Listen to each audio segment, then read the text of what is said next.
না ক্রসিং বার। বগুড়ায় অরক্ষিত রেল ক্রসিংয়ে ট্রেনে কাটা পড়ে প্রাণ গেল শিক্ষার্থী।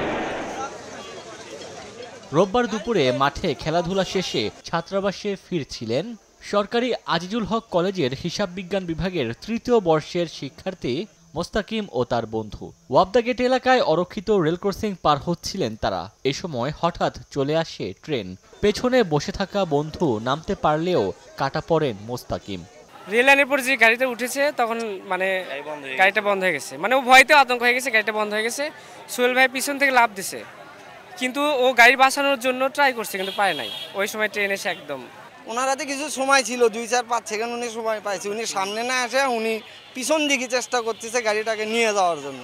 তো পিছন দিকে চেষ্টা করতে করতেই মানে ফস করে ট্রেনটা চলে আসছে। পরে গাড়িটা মনে করেন আরও একটু আগে আসছে, আসার সঙ্গে উনি মনে করেন ট্রেনের সঙ্গে বাড়ি খেয়ে ট্রেনের চাকার নিচে চলে যায়। সাতক্ষীরা থেকে যশোরে যাচ্ছিল যাত্রীবাহী একটি বাস।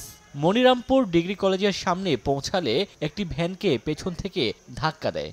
এতে বাসের চাকায় পিষ্ট হয়ে ভ্যানচালক নাজমুল ও যাত্রী রতন হোসেন ঘটনাস্থলে মারা যান। আহত অবস্থায় 3 যাত্রীকে উপজেলা স্বাস্থ্য কমপ্লেক্সে ভর্তি করা হয়। এই ঘটনায় বাস চালককে আটক করেছে পুলিশ।